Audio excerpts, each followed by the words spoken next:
Shalom and welcome back to the channel. I do hope that you enjoyed the previous presentation, What is Anti-Semitism? But in this moment of time, what we will be discussing is Revelation chapter 13. I would first like to apologize as I have had this teaching for over the past year. We all say that everything is in the Most High's timing, but I believe this is my lack of due diligence. And I fear that the understanding of the times that we're in now may be lost to so many because of my lack of due diligence. So to make recompense, to assist all people in what we are seeing in these times, let's reveal the revelation. Shanjiku, China, October 2017. In a rural community 120 miles from Beijing, residents make an extraordinary discovery in a local field. A video of the strange bones went viral on the internet, and researchers were baffled as they attempted to identify the bizarre creature. But many local villagers insisted that the bones were the remains of a dragon. 1, 2, 3. 1, 2, 3. 1, 2, 3. 1, 2, 3. We have been watching this virus evolve rapidly. We've been planning and preparing for this moment. It is a staggering number we never could have imagined. 1 million Americans now dead from COVID. I'm Joe Biden. We need a real plan to get COVID under control. As president, my commitment to you is to listen to the science so we can stay safe and get back to work. I approve this message, and I'm asking for your vote because I can't do it without you. We're going to start off by reading the whole chapter of Revelation 13, verse by verse, to get the context of what the chapter is talking about and how it correlates with the world events of today. Revelation 13:1 reads, And I stood upon the sand of the sea, and saw a beast rise up out of the sea, having 7 heads and 10 horns, and upon his horns 10 crowns, and upon his heads the name of blasphemy. And the beast which I saw was like unto a leopard, and his feet were as the feet of a bear, and his mouth as the mouth of a lion. And the dragon gave him his power, and his seat in great authority. And I saw one of his heads as it were wounded to death, and his deadly wound was healed. And all the world wondered after the beast, and they worshipped the dragon, which gave power unto the beast. And they worshipped the beast, saying, Who is like unto the beast? Who is able to make war with him? And there was given unto him a mouth speaking great things and blasphemies. And the power was given unto him to continue 42 months. And when he opened his mouth in blasphemy against Elohim, to blaspheme his name and his tabernacle, and them that dwell in heaven, it was given unto him to make war with the saints, and to overcome them. And power was given him over all kindreds, and tongues, and nations. And all that dwell upon the earth shall worship him, whose names are not written in the book of life of the Lamb slain for the foundation of the world. If any man have an ear, let him hear. He that leadeth into captivity shall go into captivity. He that killeth with the sword must be killed with the sword. Here is the patience and faith of the saints. And I beheld another beast coming out of the earth, and he had 2 horns like a lamb, and he spake as a dragon. And he exerciseth all the power of the first beast before him, and causeth the earth and them which dwell therein to worship the first beast, whose deadly wound was healed. And he doeth great wonders, so that he maketh fire come down from heaven on the earth in the sight of men, and deceiveth them that dwell on earth by the means of those miracles which he had power to do in the sight of the beast, saying to them that dwell on earth that they should make an image to the beast, which had the wound by a sword, and did live. And he had power to give life unto the image of the beast, that the image of the beast should both speak, and cause that as many as would not worship the image of the beast should be killed. And he causeth all, both small and great, rich and poor, free and bond, to receive a mark in their right hand or in their foreheads, and that no man might buy or sell, save he that had the mark, or the name of the beast, or the number of his name. Here is the wisdom. Let him that hath understanding count the number of the beast, for it is the number of a man, and his number is 666.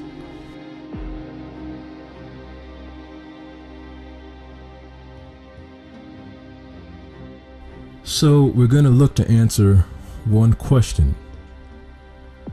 What does this all mean? We'll first start off by looking at verse 1. And I stood upon the sand of the sea, and saw a beast rise up out of the sea, having 7 heads and 10 horns, and upon his horns 10 crowns, and upon his heads the name of blasphemy. Where is the sand of the sea located? Meaning, is it on a coastline or an isle? Like we covered in What is Anti-Semitism, we're going to look at the definitive terms to understand what these words in these scriptures or these verses really mean. So let's look at the first word, stood or stand. And it reads to be in an upright position on the feet, to stop or remain motionless or steady on the feet, to take position or place as indicated, to remain firm and steadfast as in a cause, to take up or maintain a position or attitude with respect to a person, issue, or the like, to have or adopted a certain policy, course, or attitude as of adherence, support, opposition, or resistance. In strong concordance, because the New Testament was written in Greek, we're going to look at Strong Concordance G 2476, and that word is histemi. To stand, abide, appoint, bring, continue, covenant, establish, hold up, present. In the Strong Concordance in Hebrew 5-24, the word is nasab.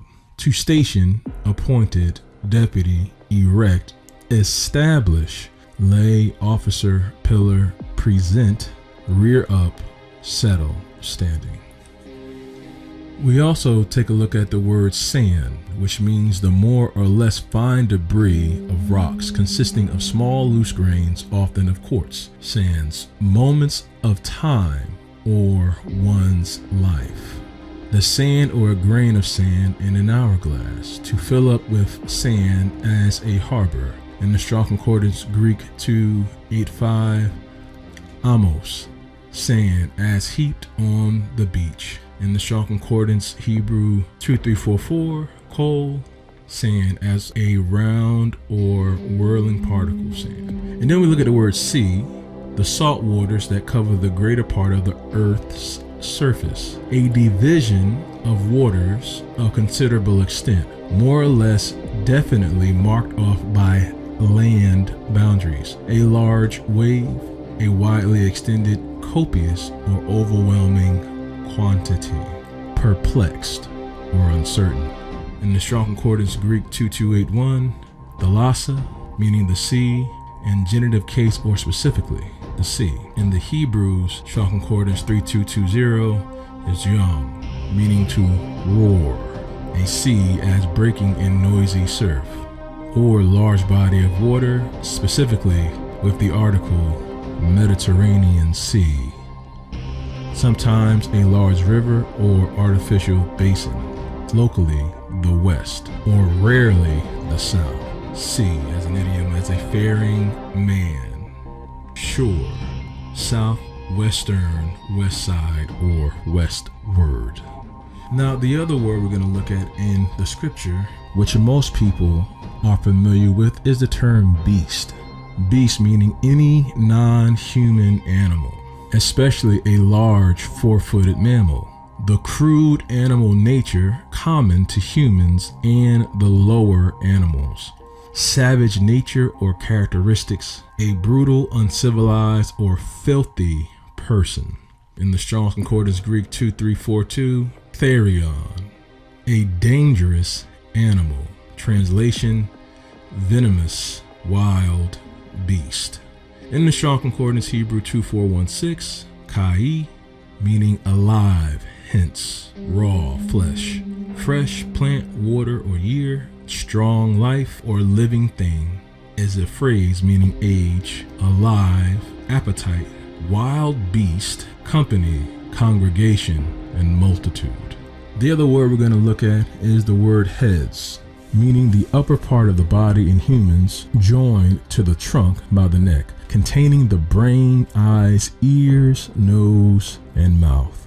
The corresponding part of the body in other animals. The head considered as the center of intellect, as of thought, memory, understanding, or emotional control, mind, and brain.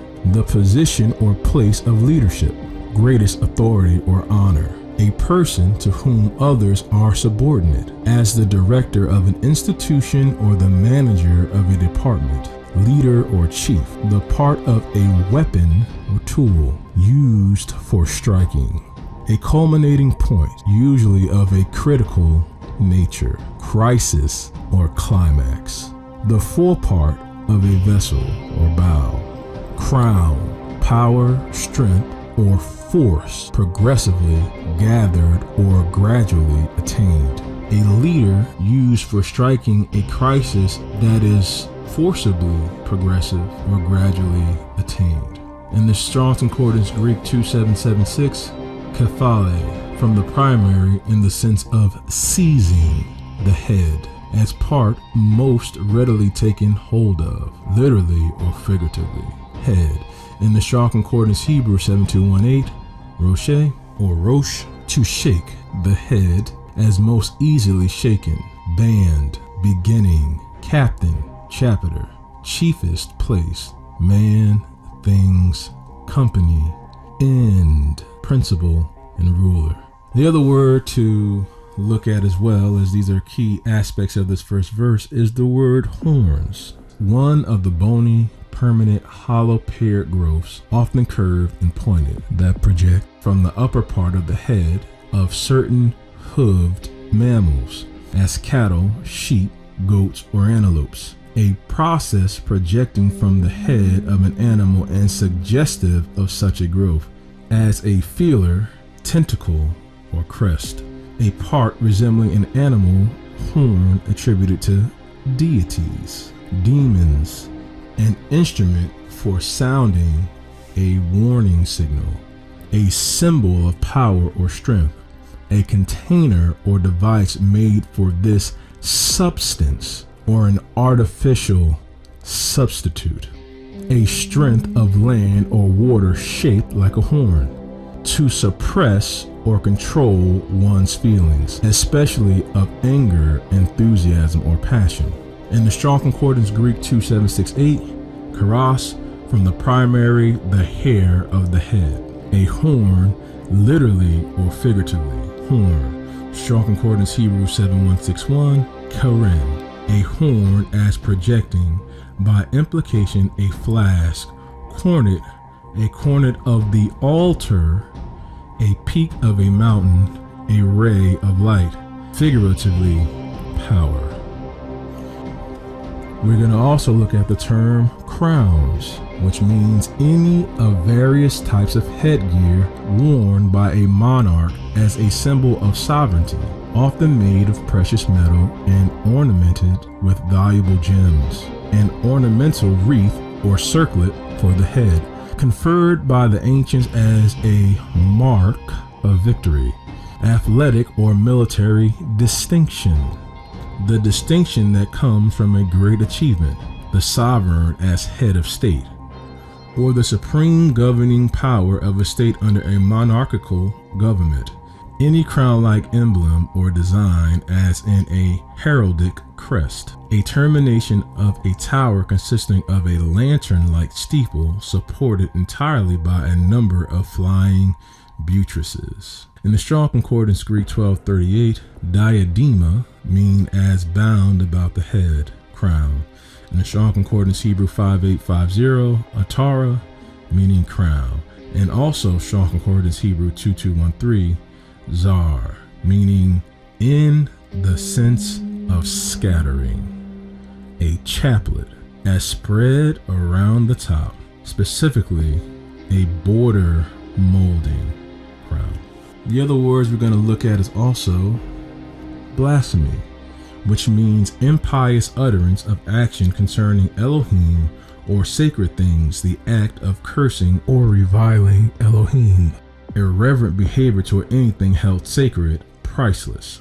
The crime of assuming to oneself the rights or qualities of Elohim. Strong Concordance Greek 988, blasphema or blasphemia, vilification, especially against Elohim. Evil speaking, railing, blasphemy. In the Strong Concordance Hebrew 5007, niatza, meaning scorn or blasphemy. So we're going to pull out, for the conclusion, we're going to pull out the words stood, sand, sea, beast horns, heads, blasphemy.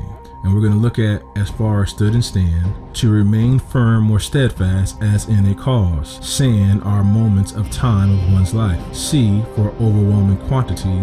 Beast as venomous as the Greek translation. Heads, the position or place of leadership or greatest authority. Horns, an instrument or sounding a warning signal. Crowns, the sovereign as head of state or the supreme governing power of a state under a monarchical government. In blasphemy, irreverent behavior towards anything held sacred or priceless. These are the terms that we're going to look at in verse 1 to gather understanding. Let's look at some precepts for the term stand as the meaning to remain firm or steadfast as in a cause. Let's look at Exodus chapter 8, verse 20. And Yahweh said unto Moshe, Rise up early in the morning and stand before Pharaoh. Lo, he cometh forth to the water. And say unto him, Thus saith Yahweh, Let my people go, that they may serve me. Let's also look at Exodus chapter 9, verse 13. And Yahweh said unto Moshe, Rise up early in the morning and stand before Pharaoh, and say unto him, Thus saith Yahweh, Elohim of the Hebrews, Let my people go, that they may serve me. And lastly, let's look at 1 Kings chapter 10, verse 8. Happy are thy men, happy are these thy servants, which stand continually before thee, and that hear thy wisdom. Through the precepts we see that the Most High Yah commands Moshe to stand in the face of oppression and adversity to accomplish the desires of the Most High Yah for the Most High Yah's people. By the way, these people are also Moshe's people, the Israelites.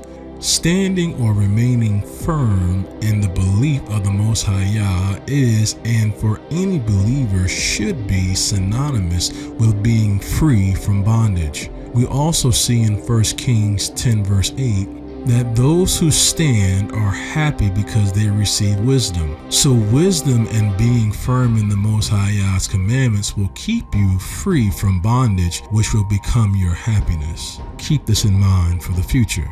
Let's continue. Now, looking at the 7 heads as the position or place of leadership or greatest authority, we're going to look at a group on the world stage called G7. Now, this group consists of Germany, Canada, France, Italy, Japan, United Kingdom, and the United States. As looking at the term horns as an instrument for sounding a warning signal, we're going to look at this in the terms of media. We're going to look at CNN, Reuters, Huffington Post, BBC News, Washington Post, People's Daily, Fox News, RT, New York Times, and the Drudge Report. The 10 crowns we're going to see as the sovereign as head of state, or the supreme governing power of a state under a monarchical government. Do we have any of these in the forms of supreme governing power, and what governs the world? We're going to look at these in 2 terms as crowns, as the governing factor of what the world is governed by. We're going to look at the sovereign wealth funds, which is China. Sovereign wealth funds, China National Security Fund, $249.6 billion. Qatar, which is Qatar Investment Authority, $256 billion. Singapore, Government of Singapore Investment Corporation, $344 billion. China and Hong Kong, which is Hong Kong Monetary Authority Investment Portfolio, $417.9 billion. China Safe Investment Company, $547 billion. Kuwait Investment Authority, $592 billion. Saudi Arabia, SAMA Foreign Holdings, $6.686 billion. China Investment Corporation, $746.7 billion. In the UAE, Abu Dhabi Investment Authority, $773 billion. And Norway Government Pension Fund Global, $882 billion. Now we're going to also look at the crowns as these monarchies. So let's see how this correlates with the crowns before. So we're going to see Kuwait as one of the monarchies, Qatar as another monarchy, United Arab Emirates, which is UAE Abu Dhabi, Brunei,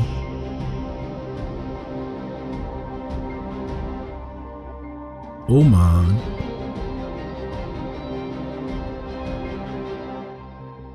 Bahrain,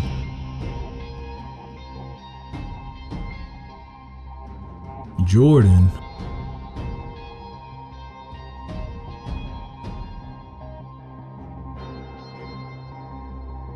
Morocco,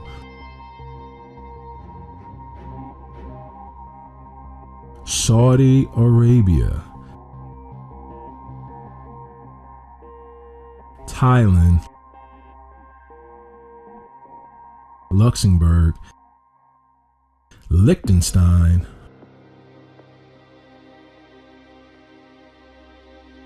Monaco, Japan, Swaziland, which has been changed to Eswatini. So 10 correlating countries with high vaccination numbers: United Arab Emirates, Singapore, Italy, France, Japan, Germany, United States, Canada, United Kingdom, and China. And other noteworthy places are China, Thailand, Brazil, Portugal, Spain, Chile, and Uruguay.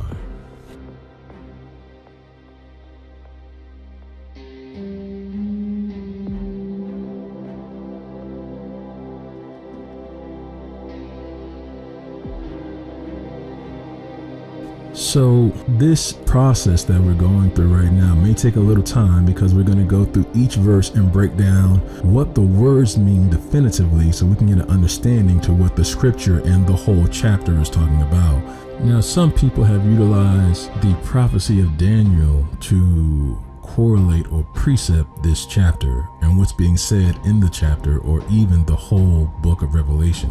I am in no way, shape, or form looking to discredit that, as that has great validity to understanding what's being said. What we are doing today is breaking down the very fabric of the chapter to see how it correlates with the world today. So when you look at these words, to really get an understanding that it is not just metaphorical or purely spiritual. It has physical and earthly connotations that we must understand. And my duty in the way I learn and how I dispense the information provided to me through understanding, through studying to show myself approved to Elohim, has brought me to the conclusion where I am today, to see what the world is doing on a physical level. So let's continue. And the beast which I saw was like unto a leopard, and his feet were as the feet of a bear, and his mouth as the mouth of a lion. And the dragon gave him his power, and his seat in great authority.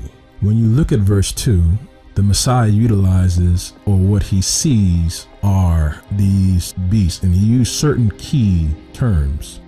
The one key term he uses is the term leopard, or the beast leopard, meaning a large spotted Asian or African carnivore of the cat family, usually tawny with black markings. The old world panther.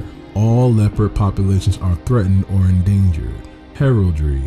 A lion represented from the side as walking, usually with one forepaw raised and looking toward the spectator. Military. And the military term is a 42-ton, 38 metric ton West German tank with a 105 millimeter gun, or instrument of war. In the Strong's Concordance Greek 3917, pardalis meaning feminine of a panther, a leopard. In the Strong Concordance Hebrew 5246, namar meaning to filtrate, be lipid, spot or strain if by dripping, a leopard from its stripes. The other term we're going to look at is the term bear, to hold up, support, to bring forth, young, give birth to press or push against, to suffer, endure, undergo, to transmit or spread, to lead, guide or take, to accept or have as an obligation to press or weigh down, to approach something rapidly, to concentrate one with a specific purpose. Any of the plant grade, carnivorous or omnivorous mammals of the family, having massive bodies, coarse, heavy fur, relatively short limbs, and almost rudimentary tails. In the stock exchange, having to do with or marked by declining prices as of stocks, to force prices down in a market, stock, etc. Strong Concordance Greek 715, arctos, meaning to bear, as obstructing by ferocity. Bear. In the Strong Concordance Hebrew 5375, nasa, meaning to lift, accept, advance, arise, able to, armor, suffer to, bring, burn, carry, cast, desire, ease, or pardon. In the other Strong Concordance 1677, for bear is dobe, meaning the bear, as slow, bear. The Messiah made emphasis on the mouth of this beast, meaning the opening through which an animal or human takes in food, a person or animal dependent on someone for sustenance. The oral opening or cavity considered as the source of vocal utterance or expression, talk, especially loud, empty, or boastful talk. The point where a river issues into a sea or lake indiscreetly, loudly, or excessively. To keep a secret, to speak or say something insincerely, especially in public.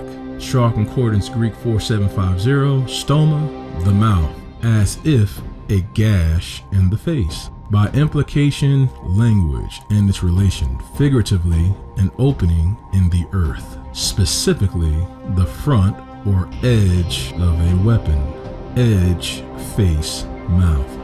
In the Strong Concordance Hebrew 6310, peh, the mouth, as for the meaning of blowing, whether literal or figurative, particularly speech, specifically edge, assent, command, sentence, skirt, two-edged word. And very instrumental in the symbolism that we find in the Bible and in other places is the lion, which is a large, usually tawny, yellow cat, native to Africa and southern Asia, having a tufted tail and, in the male, a large mane. A large, gregarious, predatory, feline mammal, a man of great strength, courage, etc. A person of great importance, influence, charm, etc. Who is much admired as a celebrity. A member of any one of the internationally affiliated services clubs, International Association of Lions Clubs, founded in 1917 and dedicated to promoting responsible citizenship, sound government and community, national and internal welfare. The lion as the national emblem of Great Britain. Strong Concordance Greek 3023, Leon, lion. In the Strong Concordance Hebrew 3833, Labiv, to roar. Properly, a lioness as the fiercer, although not a roarer. Great, old, stout. Lion, lioness, young lion.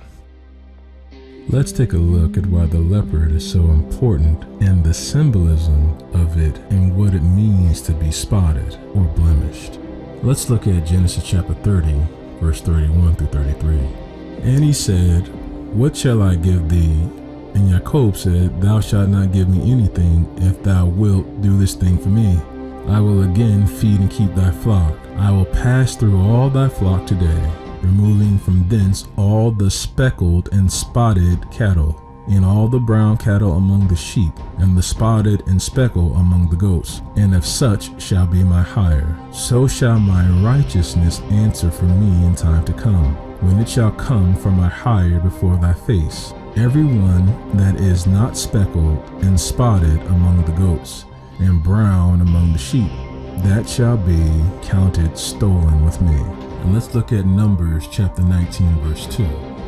This is the ordinance of the law which Jehiah hath commanded, saying, Speak unto the children of Israel, that they bring thee a red heifer without spot, wherein is no blemish, and upon which never came yoke. Let's look at Ephesians chapter 5, verse 27. That he might present it to himself a glorious church, not having spot or wrinkle or any such thing, but that it should be holy and without blemish. And lastly, let's look at 1 Peter chapter 1, verse 19. And it reads, But without the previous blood of Hamashiach, as of a lamb without blemish and without spot. So when we look at the term blemish, which we've covered in the Just Milk series, the Levites of Leviticus, which has not been published as of yet, but will be, we see that the term blemish is to destroy or diminish the perfection of, a defect or flaw, stain, and blight, to flaw the perfection of, spoil, or tarnish. In the Strong Concordance Hebrew 3971, moon meaning to stain, a blemish physically or morally, blemish, blot, or spot. So we see here that the physical makeup or symbolism of the physical makeup of the leopard is something the Most High commanded the Levitical priesthood to abstain from. Therefore, their ministry and duties were to keep the children of Israel from having spots or blemishes. Therefore, the visual symbolism of the leopard takes on a different meaning, and it indicates that the animal represented something that will physically or morally spoil the souls, especially the children of Israel who will consume the affairs of this particular beast. So let's precept feet like a bear. Let's look at Leviticus chapter 11, verse 2 through 3. And it reads, Speak to the children of Israel, saying, These are the beasts which ye shall eat among all the beasts that are on the earth. Whatsoever parteth the hoof, and is cloven-footed, and cheweth the cud among the beasts, that shall ye eat.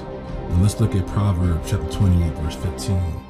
And it reads, As a roaring lion and a raging bear, so is a wicked ruler over the poor people. The symbolism of this creature indicates that its feet alone is one determining factor of this particular beast being unclean. Therefore, we are not to consume any aspect of this beast. We also see that the leopard does not chew of the cud, thereby making it an unclean meat of consumption. And significance of its feet or paws are neither cloven foot or split at the hoof, making this animal unclean, or the symbolism of this animal is unclean. Let's precept the mouth of a lion. Let's look at Genesis chapter 49, verse 9. It reads, Judah is a lion's whelp. From the prey, my son, thou art gone up. He stooped down, he couched as a lion, and as an old lion, who shall rouse him up? Let's also look at Deuteronomy chapter 33, verse 20. And of Gad he said, Blessed be he that enlargeth Gad. He dwelleth as a lion, and teareth the arm with the crown of the head. And lastly, 1 Peter chapter 5, verse 8. Be sober, be vigilant, because your adversary the devil, as a roaring lion, walketh about, seeking whom he may devour.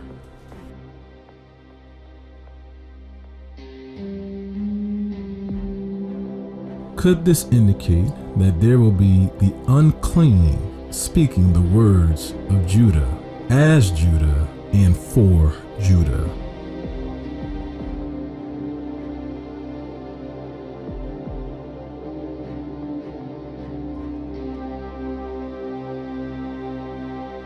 So let's go back to the definitive terms of the words inside this chapter and in this book. Let's take a look at the definitive term for a dragon. And it states that it is a mythical monster generally represented as a huge winged reptile with crested head and enormous claws and teeth, and often spouting fire. A huge serpent or snake. In the Bible, a large animal, possibly a large snake or crocodile. The dragon, Satan, a fierce, violent person, a very watchful and strict woman. A fierce or intractable person, especially a woman.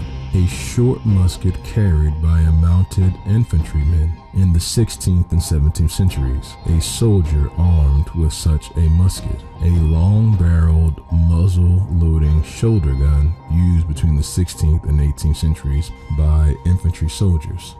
In the Strong Concordance Greek 1404, drakon, probably from an alternate form of to look. A fabulous kind of serpent, perhaps as opposed to fascinate. In the Strong Concordance Hebrew 8577, tanin, a marine or land monster, a legendary animal combining features of animal and human form or having the form of various animals in combination, as a centaur, griffin, or sphinx. Any creature so ugly or monstrous as to frighten people.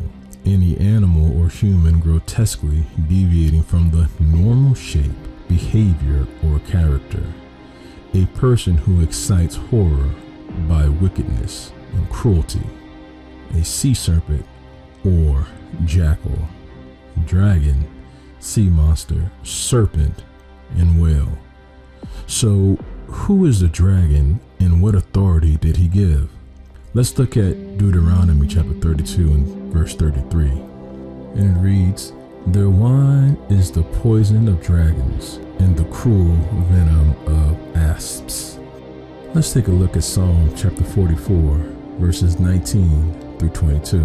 "Though thou hast sore broken us in the place of dragons and covered us with the shadow of death, if we have forgotten the name of our Elohim or stretched out our hands to a strange God, shall not Elohim search this out? For he knoweth the secrets of the heart. Yea, for thy sake are we killed all the day long. We are counted as sheep for the slaughter." Revelation chapter 12, verse 9. And it reads, "And the great dragon was cast out, that old serpent called the devil, and Satan, which deceiveth the whole world. He was cast out into the earth, and his angels were cast out with him." And lastly, let's look at Genesis chapter 3, verse 1. "Now the serpent was more subtle than any beast of the field, which Yahweh Elohim had made. And he said unto the woman, Yea, hath Elohim said, Ye shall not eat of every tree of the garden?" So, looking closely, we see that the serpent, or this dragon, is a great adversary not only to the saints, but also to the Most High, who has come to deceive all man, as in the beginning of time. Let's continue and look at the definitive terms of what the Messiah is speaking of, and again get a closer understanding on what these words mean in context to the scriptures. So let's look at the word power.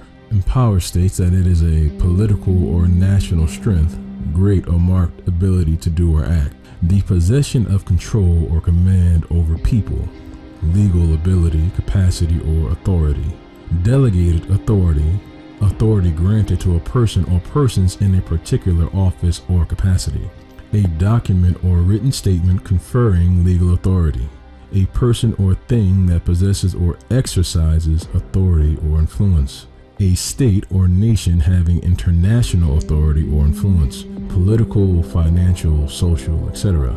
Force or influence. In the Strong Concordance Greek 1411, dunamis, meaning force, literally or figuratively. Specifically, miraculous power, usually by implication, a miracle itself. Ability or abundance, meaning mightily or mighty deed. Worker of miracles, power, strength, violence, might, or wonderful work. The Strong Concordance Hebrew 3581 is koach, meaning to be firm, vigor, literally force in a good or bad sense, or figuratively capacity, means or produce, a large lizard, ability, chameleon, force, might, strength, substance, and wealth. When we look further at the word seat, we see that the definitive terms also gives a stark indication of what is being said. Something designed to support a person in a sitting position, as a chair, bench, or pew, a place on or in which one sits, a place in which administrative power or the like is centered, the office or authority of a king, a bishop, a right to sit as a member in a legislative or similar body, a right to the privileges of membership in a stock exchange or the like, to install in a position, office of authority or power. In the Strong Concordance Greek 2362 is thronos, to sit, a stately seat or throne, by implication power, or concretely a potentate, seat, throne. In the Strong Concordance Hebrew 3727, kaparith, a lid used only of the cover of the sacred ark, the mercy seat. In Strong Concordance Hebrew 5603, saphon, meaning to hide by covering, to roof or wainscot, figuratively to reserve, seal, cover, and seated. Let's look at some precepts regarding the term seat, and while the term seat is highly significant in this verse, let's look at Exodus chapter 25, verse 21 and 22.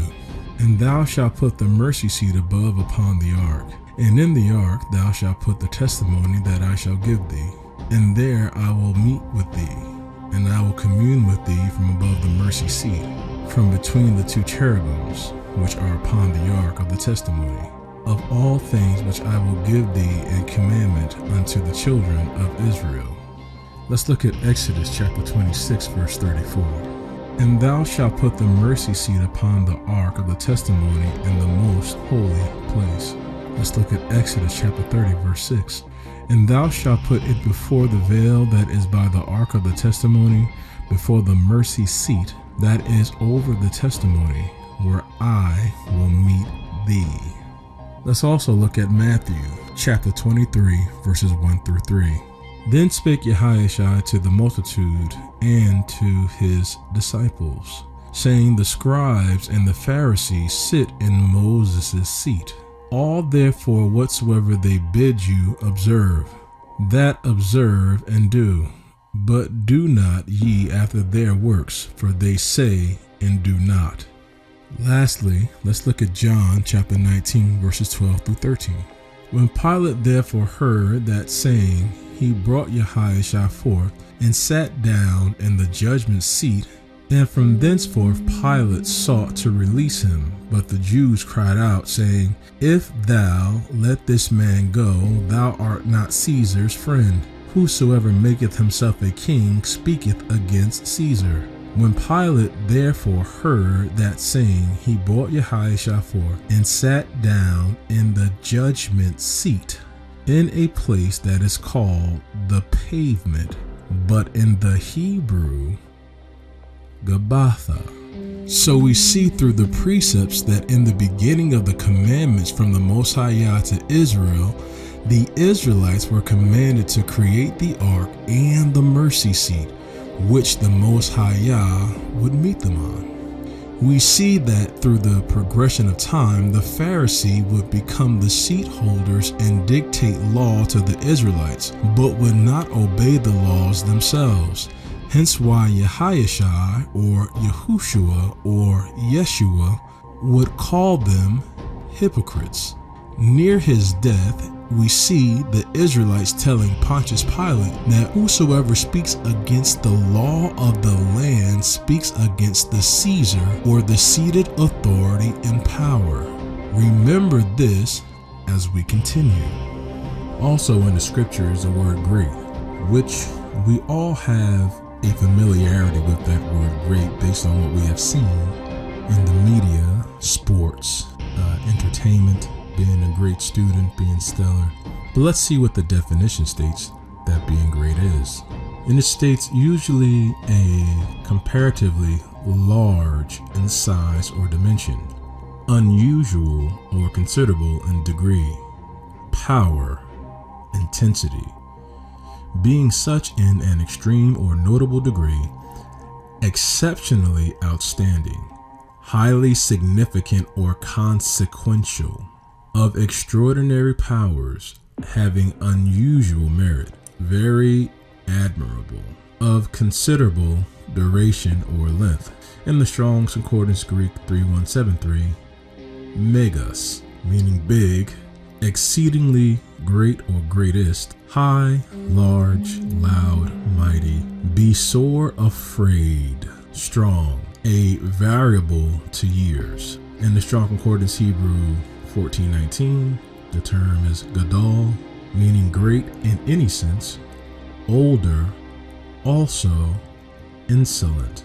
A phrase is being allowed, elder or elderist, a phrase meaning exceeding or exceedingly, far, man of, great, mighty, and sore. And we also see another key word in this verse as authority, meaning the power to determine, adjudicate, to otherwise settle issues or disputes, jurisdiction, the right to control, command, to determine, a power or right delegated or given, a person or body of persons in whom authority is vested, as a governmental agency, persons having the legal power to make and enforce the law, government, and accept the source of information, advice, persuasive force, a statute, court rule, or judicial decision that establishes a rule or principle of law,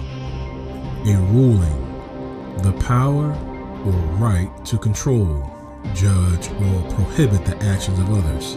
In the Strong Concordance Greek 1849, exousia, meaning privilege, force, capacity, competency, freedom, or objectively mastery.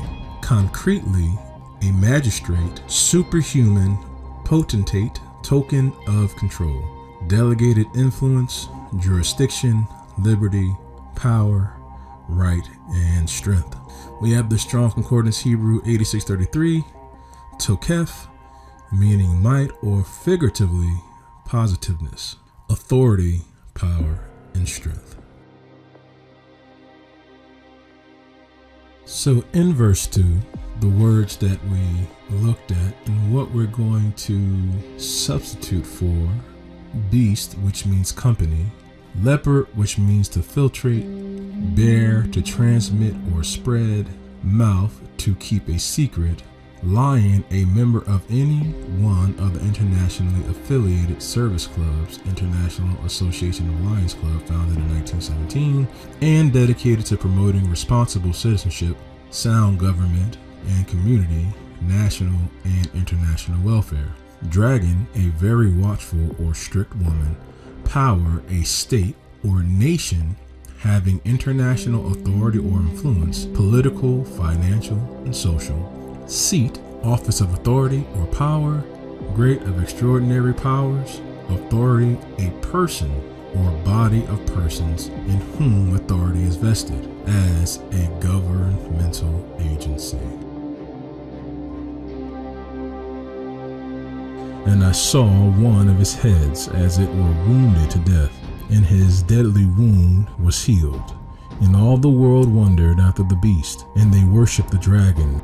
In verse 3, we see that the head of the beast was wounded to death, and the wound was healed. Who or what power healed the wound? And also keep in mind that the whole world wondered or marveled at the beast. So let's first look at how wound is defined in the dictionary. And wound is described as an injury usually involving division of tissue or rupture from the integument or mucous membrane due to external violence or some mechanical agency rather than disease. Any break in the skin or an organ or part as the result of violence or a surgical incision. The Strong Concordance Greek 4969, sphazo, meaning to butcher, especially an animal or food or in sacrifice, or generally to slaughter, or specifically to maim violently, to kill, slay, or wound. Also Strong Concordance Greek 4127, plage, a stroke, by implication, calamity, plague, stripe, or wound, or wounded. The Strong Concordance Hebrew 6482 is petsah, meaning a wound or wounding. And when we look at in verse 3, in the beginning, and I saw one of his heads as it were wounded to death. So to understand what this statement is saying, let's actually look at what the word death means. Now, this may seem to be a bit gratuitous because we all know what death is, but let's look at what death means. Death, the act of dying, the end of life, the total and permanent cessation of all the vital functions of an organism, the state of being dead, loss or absence of spiritual life, bloodshed or murder, epidemic disease caused by a bacterium, characterized by fever, chills, and prostration, transmitted to humans from rats by means of bites of fleas. To be excessively strict about. The Strong's Concordance Greek 2288, thanatos, death, literally or figuratively, deadly, be dead. In the Strong Concordance Hebrew 4194 is malveth, meaning death, either natural or violent, concretely the dead, their place or state in Hades or hell, pestilence and ruin. Now, one key factor that we must look at to understand what's really being said is to understand the two type of wounds that is being depicted in the scripture. So you have a mortal wound and a fatal wound. Let's look at what a mortal wound is described as. So the initial word mortal is described as subject to death, having a transitory life, of or relating to human beings as subject to death, human, belonging to this world, deadly or implacable, relentless, severe, dire, grievous, or bitter, causing or liable to cause death, fatal, to the death, of or relating to death, involving spiritual death, opposed to venial, long and wearisome, extreme, very great, conceivable, possible. In the Strong Concordance Greek 2349, thanatos, liable to die. In the Strong Concordance Hebrew 5315 is nephesh, a breathing creature, vitality, accommodated or figurative sense, bodily or mental, breathe, desire. The other wound we're going to look at is fatal. What does the word fatal mean? And fatal is defined as causing or capable of causing death, causing destruction, misfortune, ruin, or failure. Decisively important, proceeding from or decreed by fate. Inevitable, influencing or concerned with fate. Fatalistic, condemned by fate, doomed. And the Greek word for fatal is mereos, meaning fateful, inevitable, fate, death, fatality, doom. In the Strong Concordance Hebrew 2491, kalal, meaning pierced, fatally wounded, slain, fatally wounded, killed mortally, one slain, slain man, victims who are slain. The other Strong Concordance Hebrew 4046, magaphal, meaning a blow, slaughter, plague, pestilence. We also have Strong Concordance Hebrew 5062, nagath, meaning a blow, plague, or pestilence. I hope we all were brought to awareness of some of the definitive terms and correlated them to the times we live in now. How about the type of wound that is being mentioned of? Is it a fatal wound or a mortal wound? By definition, a mortal wound implies that death has occurred or is inevitable, and fatal wound stresses the inevitability of what has in fact resulted in death or destruction. A deadly wound applies to an established or very likely cause of death. Let's look at the term deadly. Deadly, causing or tending to cause death, fatal, lethal, aiming to kill or destroy, implacable, like death, excruciatingly boring, excessive, inordinate, extremely accurate, in a manner resembling or suggesting death, excessively, completely. In the Strong Concordance Greek 2288, thanatos, death, literally or figuratively. In the Strong Concordance Hebrew 4194, malveth, death, natural or violent, concretely, the dead, their place or state, Hades, figuratively, pestilence, ruin. Another key word in verse 3 was the word healed. Again, we have an understanding of what healed is, or what healing is, but what does being healed means? So by definition, heal means to make healthy, whole, or sound, to restore to health, free from ailment, to bring to an end or conclusion, as conflicts between people or groups, usually with the strong implication of restoring former amity, settle, or reconcile, to free from evil, cleanse, purify, to effect a cure, to repair by natural processes, as by scar formation, to treat a wound by assisting in its natural repair, to restore or be restored to friendly relations. Harmony, to restore to health or soundness. The Strong Concordance Greek 2323, therapio. Does that word sound familiar? To wait upon menially, to adore God, or specifically to relieve of disease, cure, heal, worship.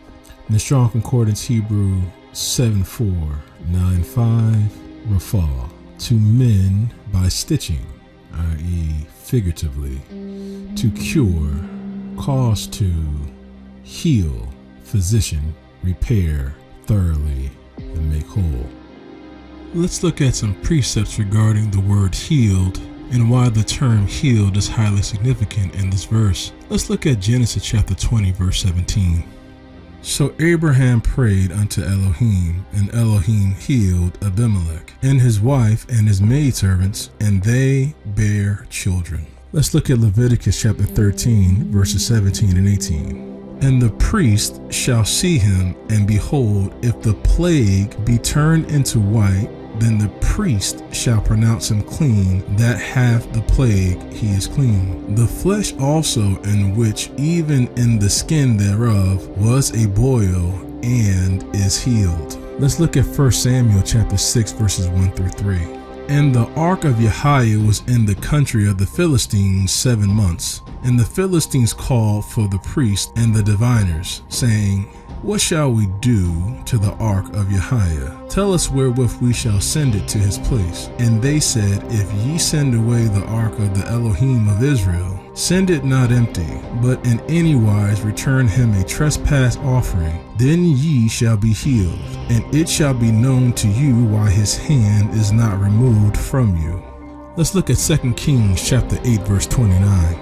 And King Joram went back to be healed in Jezreel of the wounds which the Syrians had given him in Ramah, when he fought against Hazael, king of Syria. And Ahaziah, the son of Joram, king of Yehuda, went down to see Joram, the son of Ahab in Jezreel, because he was sick. Let's also look at 2 Chronicles chapter 30, verse 20. And Yehiah hearkened to Hezekiah and healed the people. Let's look at Psalm chapter 30, verse 2. O Yehiah, my Elohim, I cried unto thee, and thou hast healed me. And lastly, let's look at Matthew chapter 14, verse 14.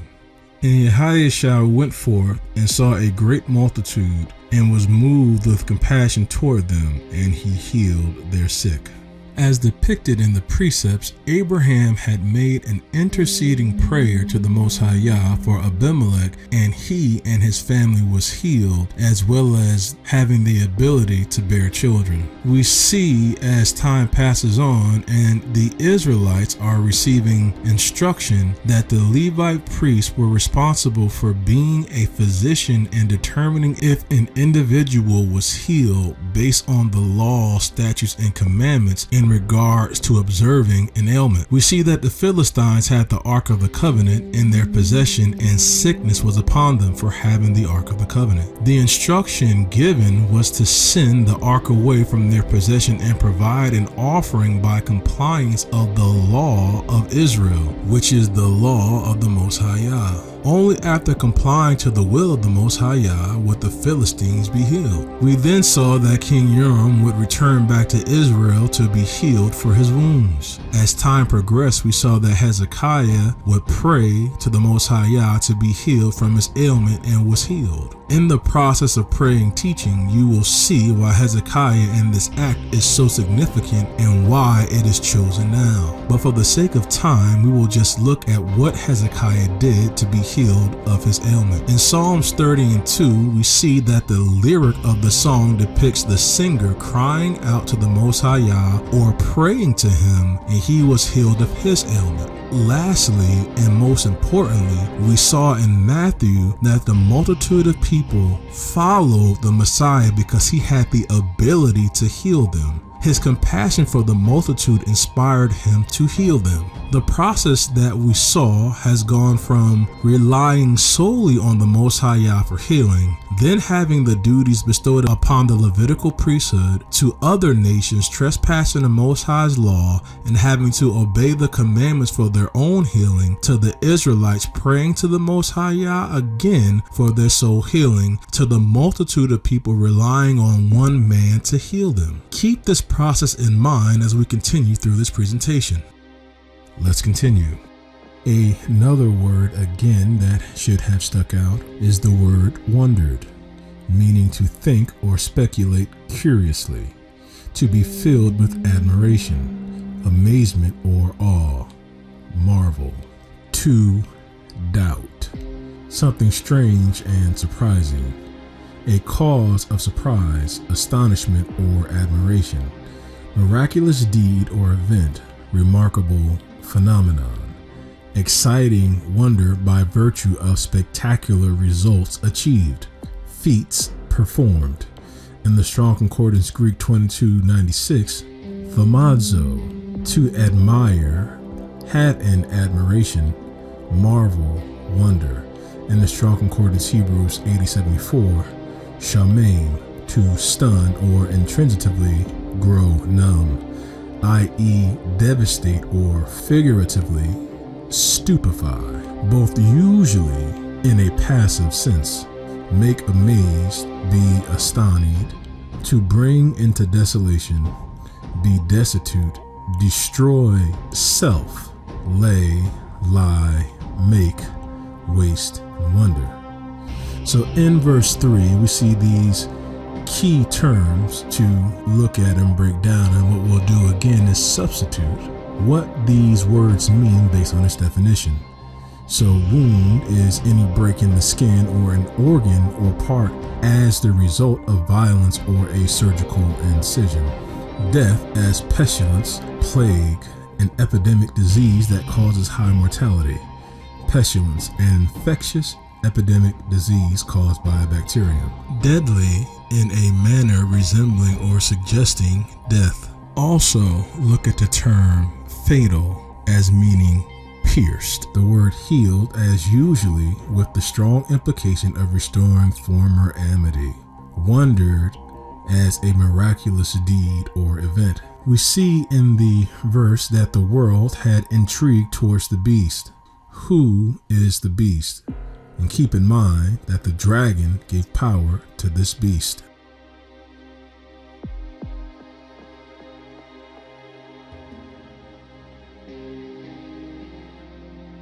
And they worshiped the dragon, which gave power unto the beast. And they worshiped the beast, saying, Who is like unto the beast? Who is able to make war with him? We see in verse 4 that the world worshiped the entity that gave power to the beast. Why is this verse significant?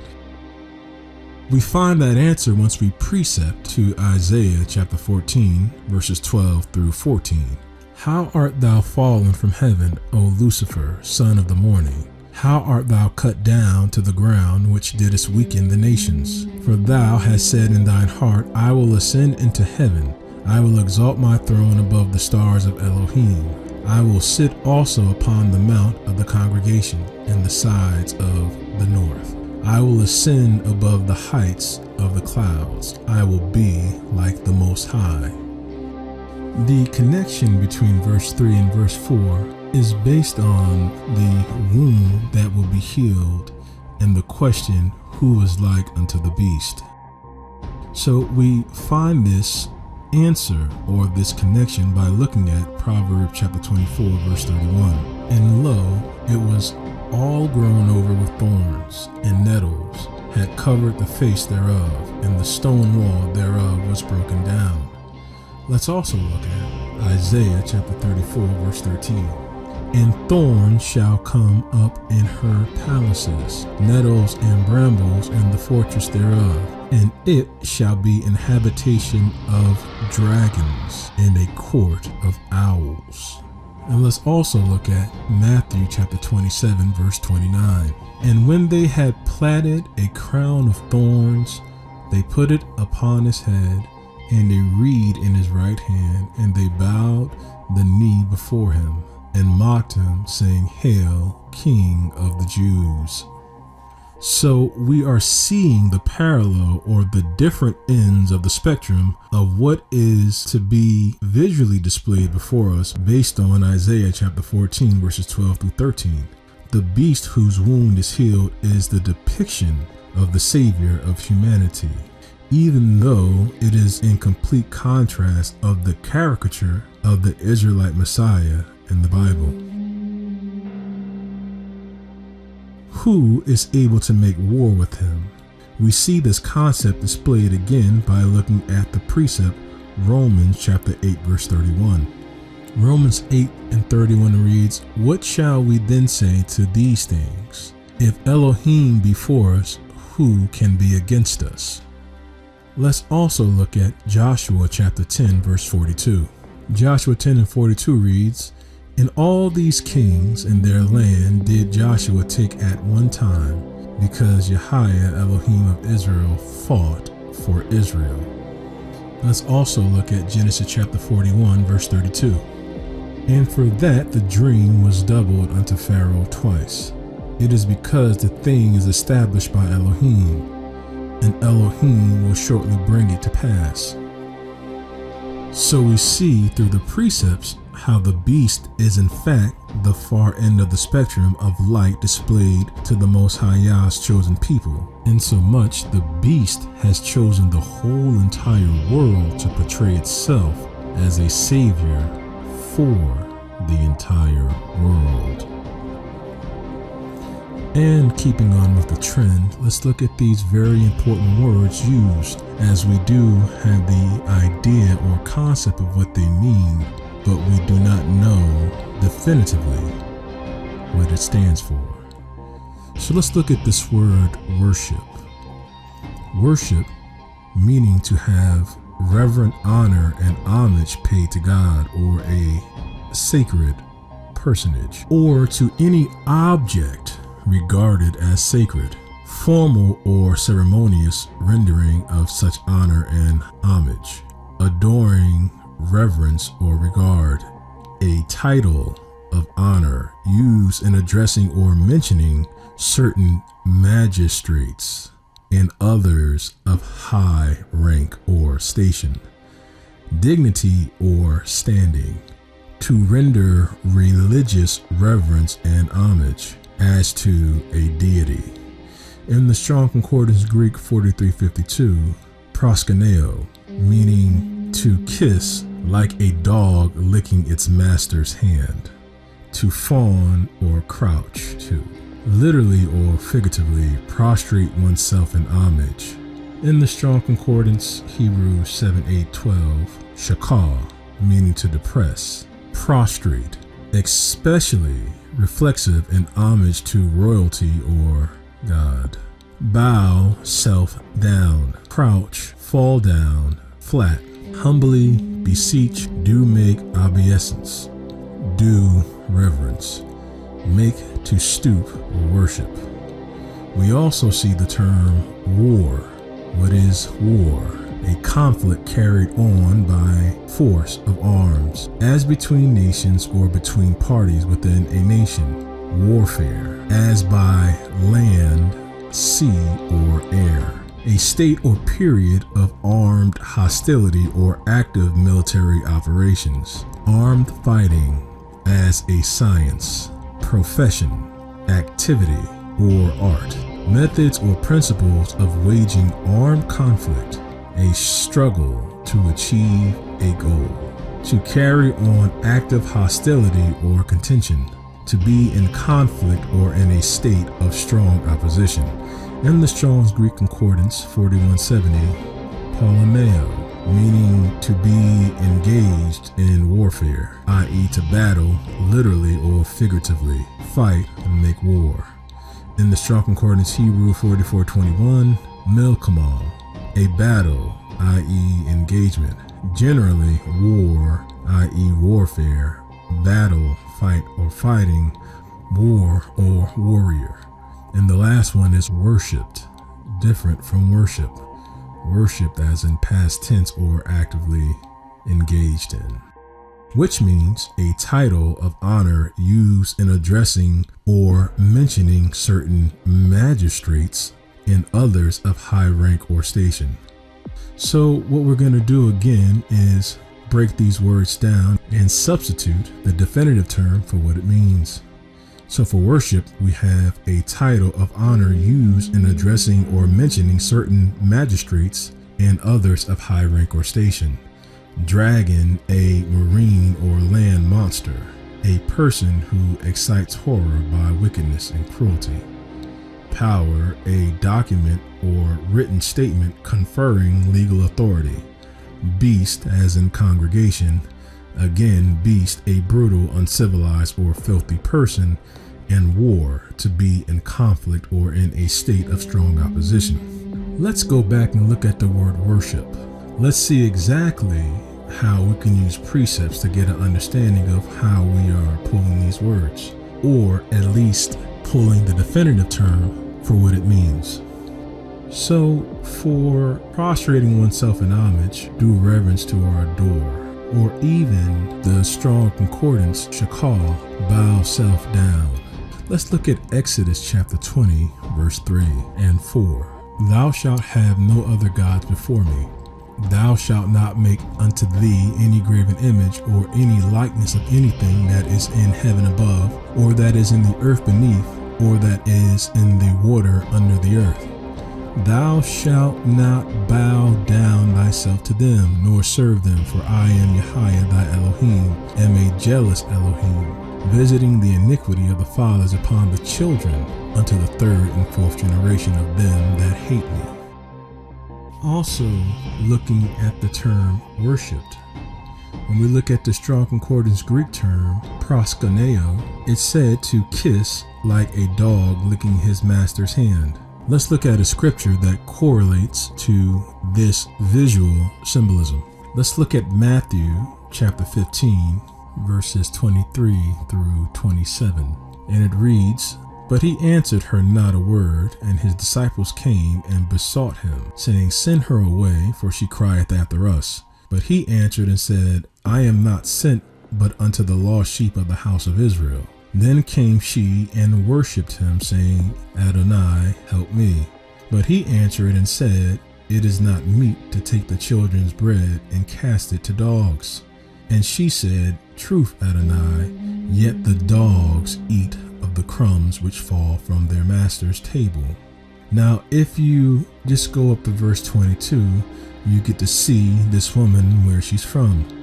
And verse 22 reads, And behold, a woman of Canaan came out of the same coast and cried unto him, saying, Have mercy on me, O Adonai, thou son of David. My daughter is grievously vexed with the devil.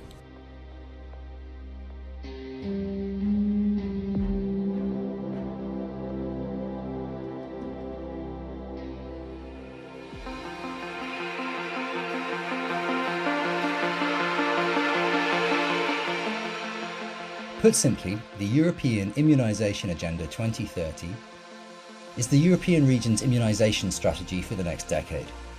It is a flagship initiative of the European Programme of Work 2020 to 2025, which unites all stakeholders to achieve better health in the European region. Guided by the EIA 2030, immunisation systems will be strengthened in order to reduce the burden of diseases that are preventable by vaccination, increase equitable access to new and existing vaccines for everyone regardless of age, identity or geographic location, and strengthen primary healthcare and thereby contribute to achieving universal health coverage and sustainable development. Progress, challenges and lessons learned through implementation of the European Vaccine Action Plan 2015 to 2020 and during the COVID-19 pandemic have shown that these goals cannot be reached through business as usual. Strategic pivots are needed toward local ownership and political commitment to ensure both sustainable supply and high demand, data-enabled and tailored local solutions to address local challenges, life course vaccination and mainstream catch-up for those who missed their vaccination doses, results-based monitoring and accountability mechanisms, and partner coordination. EIA 2030 does not belong to WHO or to its member states alone. It will guide and align policymakers, national immunisation programmes, professional associations, civil society, community-based organisations, and other immunisation stakeholders in the region for the coming decade. This collective action in the European region will bring us closer to a world in which everyone, everywhere, at every age, fully benefits from vaccines for good health and well-being.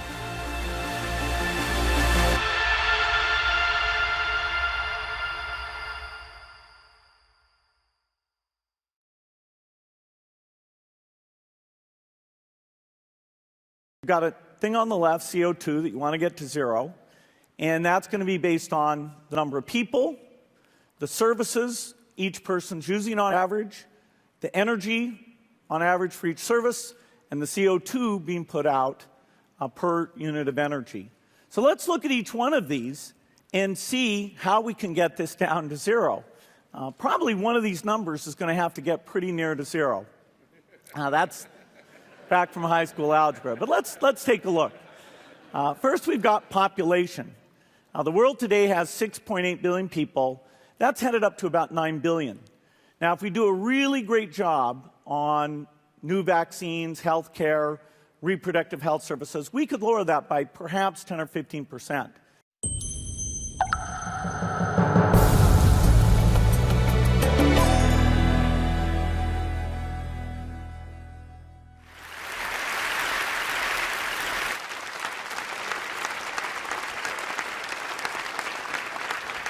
When I was a kid, the disaster we worried about most was a nuclear war. That's why we had a barrel like this down in our basement, filled with cans of food and water.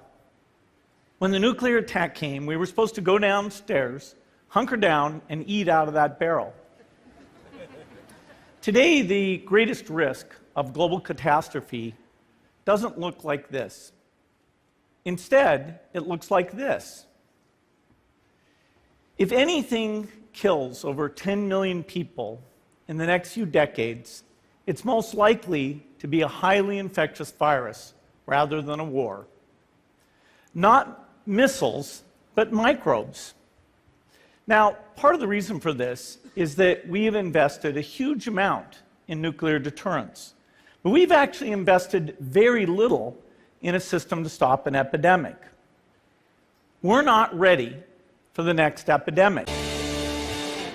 Good evening and welcome to Tucker Carlson Tonight. For weeks, the media told you it was wrong to worry about the coronavirus, a mysterious, highly communicable, lethal disease spreading rapidly around the world. If that concerns you in any way, if you think maybe we ought to take some steps to protect ourselves from it, then you're a bigot. Coronavirus panic is racist profiling against Asians, lectured some arrogant moron at Slate.com. A writer for the Seattle Times warned that, quote, yellow peril racism was the real epidemic fear, and so on. Countless publications wagged their fingers in the face of readers and told them it was irrational, probably immoral, in fact, to worry more about the coronavirus than the annual flu. Identity politics trumped public health, and not for the first time. Wokeness is a cult. They'd let you die before they admitted that diversity is not our strength. So fast forward to today. What began as a regional outbreak in the city of Wuhan, China, is now spreading across Europe. Parts of Italy are shut down tonight. Catholic services and, in some places, funerals have been suspended indefinitely. Take a look at a grocery store in Milan. That's Italy's industrial capital. The shelves are bare. Panicked shoppers buying in bulk as in a natural disaster, which this is, and it's moving fast. South Korea has confirmed close to 1,000 cases of the disease so far. Japan is reporting infections at the same level. The virus has even been reported in Iran. At least 12 people have died there so far, but one lawmaker says the real death toll is at least 50. Apparently, international sanctions don't stop the coronavirus. On Friday, the Centers for Disease Control warned that it is, quote, possible, even likely, that America will have a general coronavirus outbreak as well. That shouldn't surprise you. China is the world's most sophisticated authoritarian government. Its leaders have shut down entire cities, dragged people from their homes in an effort to curb coronavirus. But it hasn't worked. Officials in our country have reported about 36 cases of the virus in the U.S. so far. But that's a misleading number. The truth is we have no real idea how many Americans are infected. Why? Here's why. As of yesterday, only 3 public health labs in the entire country were properly equipped to detect the virus. Fewer than 500 people in America have even been tested for coronavirus, out of a population of 327 million. For real. Keep in mind that 5.5 million people ride the New York City subway every day. Worried yet? This could be serious. How likely is an epidemic in the United States? Are we ready for it if it comes? How many could die? It's time for real answers to the most basic questions about coronavirus. But first, the number of people who've contracted the coronavirus continues to grow. More than 1,600 Americans now are infected. At least 40 have died. In other countries, the numbers we know are far higher. 1,000 have now perished in Italy. But the numbers here we know are going to continue to climb as more people do get tested. It's hard to meet an American whose life hasn't already been affected in such a short period of time by this virus. The response from the government, businesses, and Wall Street, it's rocked our world. Let's face it, there's no sugarcoating that. Schools in America are closing. My kids have been out of school already for a week. They're going to be out of school for the foreseeable future. K through 12 in Ohio and Maryland, first states to shut it down. Colleges like Georgetown, Dartmouth, Notre Dame, UCLA are all extending spring breaks or simply canceling class for the rest of the semester. 750,000 Amazon employees are told they can work from home if they can. Congress and the White House are also considering, in some cases, telework. And the Biden and Sanders campaigns, we learned this today, have closed some offices and told staff they can work from home. The outbreak has also ruined Americans' plans for vacation and other fun with family and friends. For the first time in 250 years, including during World War II, World War I, New York's beloved St. Patty's Day parade postponed. This morning, I went to the Giant to get dinner stuff for the kids, and not only were there no grocery carts, there wasn't even any ketchup. Believe it or not, that's what I needed. And people were filling their carts with cases of water, dog food, and frozen pizza. Wait a second, is there a shortage on pepperoni and dough? I mean, is there a run on flour and water? I have to miss that. Well, at least you're gonna have sports to watch while you're cooped up with all the kids. Wrong. Fast-breaking developments in the coronavirus emergency in the U.S. and around the world. The number of cases soaring just today, more than 24,000 now nationwide. New Jersey today becoming the 6th state to close all non-essential businesses, joining California, New York, Illinois, Pennsylvania, and Nevada. More than 80 million Americans now told to stay at home. A lot of times doctors and nurses almost feel invulnerable, but it's hard for them to see their colleagues being admitted to the hospital and not have that sense of invulnerability shattered. I'm Sherry Fink. I'm a correspondent at the New York Times. Many years ago, I went to medical school. Victor Blue, a photographer, and I spent some time at Brooklyn Hospital. So what is he on drug-wise? This hospital, just within the last week, had almost doubled the capacity to treat patients in the intensive care unit. The opportunity for beds here are pretty significant. The staff members from all over the hospital were helping out. So there were nurses from the cardiac catheterization lab. There were podiatry physicians. There was a neurosurgery physician assistant helping out. I think what really stood out to me was the toll on the medical providers and the fact that so many of the staff members are sick. One of the hospital's employees was admitted to the intensive care unit while I was there. Can we do that for our nurses, one, because they actually go through the most? Let's bring in a man now who's become familiar to all of us, America's top expert on infectious disease, Dr. Anthony Fauci. Dr. Fauci, thank you for your time this morning and for your tireless service over these last several weeks and years. As we heard from the president all last week, he was hoping that we could reopen the country by Easter, but of course, we saw that extension of the guidelines yesterday. Take us inside that decision. What convinced the president was necessary? What convinced you? Well, it was clear, George, that the dynamics of the outbreak, what was going on in cities like New York City and Westchester and New Orleans and others, was clearly still on an uptick. And to pull back the mitigation methods before you reached the peak and turned the corner, I think really would have been imprudent, because that would have merely regenerated the spike to go up. So we had some intensive conversations with him, and we convinced him. He listened, and we said the better part of valor would be to extend them until the end of April, when we think it would peak and start coming down. I mean, these are all projections, but the thing we were pretty sure of is that if we prematurely did it, it would likely rebound, and that's one thing you did not want to happen. COVID-19 is the most significant public health challenge our country's faced in more than a century. And the pandemic is not over. Here in the United States, we're approaching a critical phase. We need a president who's going to bring us together, not pull us apart. I'll put in place a plan to deal with this pandemic responsibly. I've already done it. And bring this country together around testing, tracing, and masking. It's estimated by the leading doctors in America, including Trump's own director of the CDC and Dr. Fauci. They called for a mask mandate last week. If we just wore a mask over the next few months, we could save 100,000 projected deaths, 100,000 lives. We're expected to lose another 200,000 people between now and the end of this year if we do nothing. This is not a political statement. It's a patriotic duty, for God's sake. I'm Joe Biden. We need a real plan to get COVID under control. As president, my commitment to you is to listen to the science so we can stay safe and get back to work. I approve this message, and I'm asking for your vote because I can't do it without you.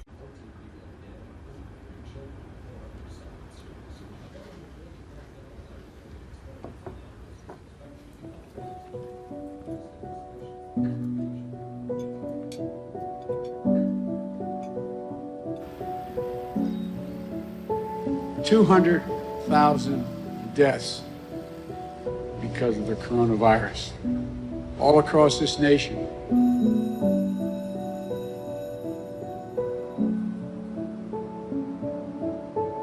And it means there are empty chairs and dining room tables and kitchen tables that weeks and months ago were filled with a loved one, a mom, a dad, a brother, a sister. Can't let the numbers become statistics and background noise. just a blur that we see on the nightly news. 200,000 moms, dads, sons, daughters, grandparents, uncles, aunts, friends, co-workers who are no longer with us.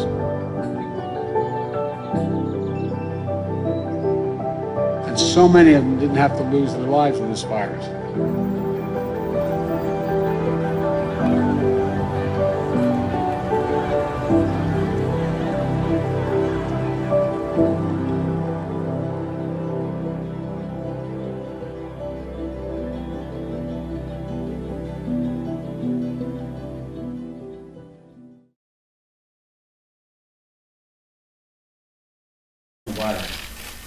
And the threat it poses to our health, our loved ones, our families, our livelihoods. You know, I know people are worried. My thoughts are with those who are directly fighting this virus. Those infected, families that have suffered a loss, first responders and healthcare providers who are putting themselves on the line as I speak for others. 1, 2, 3. 1, 2, 3. 1, 2, 3. 1, 2, 3. 1, 2, 3. 1, 2, 3. You gotta roll them. Roll them. Before it was, you didn't really have time to think about it. You just had to get it done. Now you get time to sit back and look at what you've been doing and start processing your feelings. That could be one of my family members. That could be me.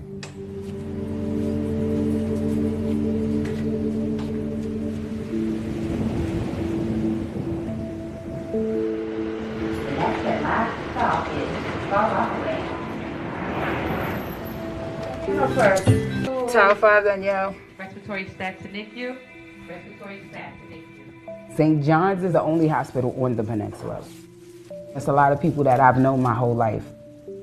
My first night, 10 people died right in front of me, and it was just, yeah, that was a lot. I'm the director of the Marines Department. I'm the first line of defense. How are you? My name is Dr. Lee, okay? Nobody's ever trained for this type of scenario or the stuff that we saw this past month. All right, that's just to make you feel comfortable. I don't think it's gonna hit me for a while. I think there's a feeling like, can we take a breath?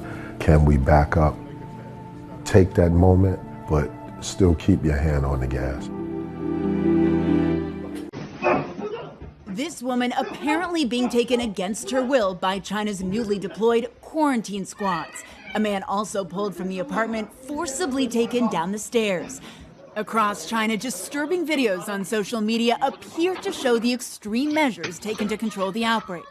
Here, workers in hazmat suits detain a young couple, putting them into a metal box.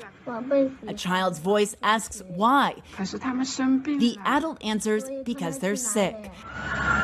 And you can hear the screams.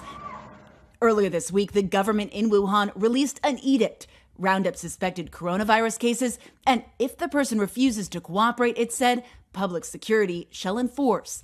I can tell you that for any Chinese citizens watching those videos is that, number one, they will not want to come into communication or contact with health authorities. As the Chinese government scrambles to contain the virus, the U.S. Embassy in Beijing confirms the first American death, a 60-year-old who died in Wuhan.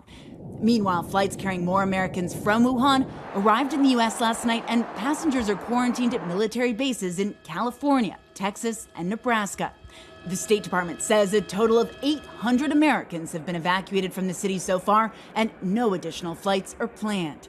In New Jersey, passengers on a cruise ship with dozens of Chinese nationals on board undergoing testing. And back here in Hong Kong, there are new, stricter border controls in place. Tonight, it's one of the greatest mysteries we've ever faced. Where did the deadly virus that shut down the world come from? Did it actually emerge in a bat-infested copper mine 8 years ago in remote southwest China, where 3 men who worked there died of a disease almost identical to COVID-19? And what happened to the infected human blood samples when they were brought here to a laboratory in Wuhan, in the city at the centre of the COVID crisis? What are the chances, and where are the answers? It's been the forbidden question, but does the world have the right to ask? Did COVID-19 come from a lab? Tonight, as the World Health Organization prepares to release its report into the origins of the virus, we'll investigate the pandemic. Bats is where we start. Yes. The claims of cover-up and conspiracy, of opportunism and payback, and the condemnation. The China virus, the China plague, Kung flu. Has China been unfairly damned? Or has it known the truth about the virus all along? Tonight, I want to show you a video of Chinese virus hunters. Yes, there is such a thing, virus hunters in China. This video is from the Chinese state broadcaster CCTV. It was released on the 10th of December 2019. Note the date. 10th December 2019, around the same time when patients in Wuhan had begun showing pneumonia-like symptoms. This video shows a Chinese scientist on a mission inside a cave filled with horseshoe and poppistral bats. Look at this. 蝙蝠的生活环境都在人迹罕至的洞穴，但只有这样的环境，才能找到最理想的病毒媒介样本。最安全了。这里的蝙蝠它主要是菊头蝠和蝠翼蝠。如果说我们的皮肤裸露，很容易接触到蝙蝠的排泄污染的物体，所以说这个风险比较大。要探寻出一个蝙蝠族群。What was this man up to? Was this the moment when Chinese researchers scooped up the Wuhan virus?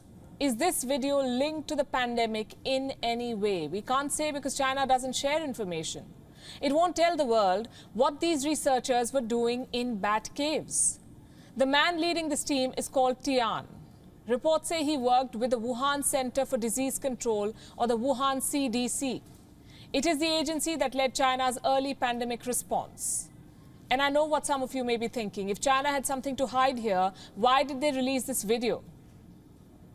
Which is why we told you to note the date of the release. Early December 2019. That's when the video was released. This was before the pandemic blew up in their face. It was a different time. China was not under global scrutiny then. Because it wanted to project itself as a leader in viral research, it released a video like this. It wanted to show how dangerous the task to hunt for these viruses is. Here's what China did not show or tell the world. What did researchers find in these bat caves? When was this virus hunting mission conducted? Not only will they not answer, the Wuhan CDC denies storing any bat coronaviruses before the pandemic. And that's hard to believe because in this same video, Tian, the researcher, claims that he visited dozens of caves and studied 300 types of virus vectors. In the past 10+ years, we have visited every corner of Hubei province. We have explored dozens of undeveloped caves and studied more than 300 types of virus vectors.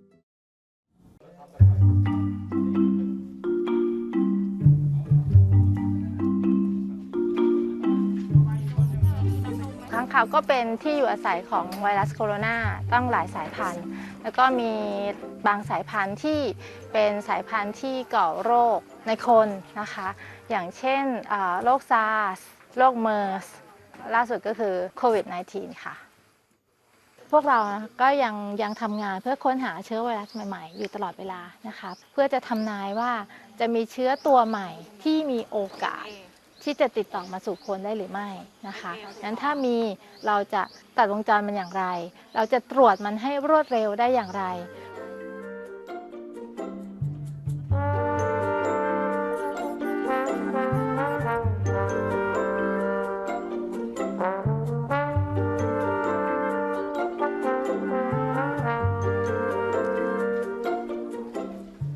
แผนของเราคือเราจะจับค้างคาว รวมทั้งสิ้น100ตัวนะคะซึ่งเป็นจำนวนค้างคาวที่เหมาะสมค้างคาว1ตัวค่ะเวลาเราเก็บตัวอย่างเราจะเก็บทั้งหมด4ชนิดนะคะอย่างแรกก็คือน้ำลายนะคะอย่างที่2ก็คือขี้ค้างคาวนะคะแล้วก็อย่างที่3ก็เป็นเลือดส่วนอย่างที่4เนี่ยเป็นเยี่ยวค้างคาวคือเชื้อพบในค้างคาวแต่ไม่ได้หมายความว่าเขาจะติดมาสู่คนการติดต่อจากค้างคาวสู่คนเนี่ยส่วนใหญ่จะต้องมีตัวกลางไม่ใช่ว่าเขากระโจนมาหาเราส่วนใหญ่โรคอุบัติใหม่เกิดจากพฤติกรรมของคนที่เข้าไปสู่เข้าไปหาใกล้ๆไวรัสเข้าไปหาตัวสัตว์ป่าที่ทำให้ข้ามมาสู่เรานะคะ Well, a man who's become incredibly well known around the world because of the coronavirus has died. This is the Chinese doctor who tried to warn the medical community about the coronavirus.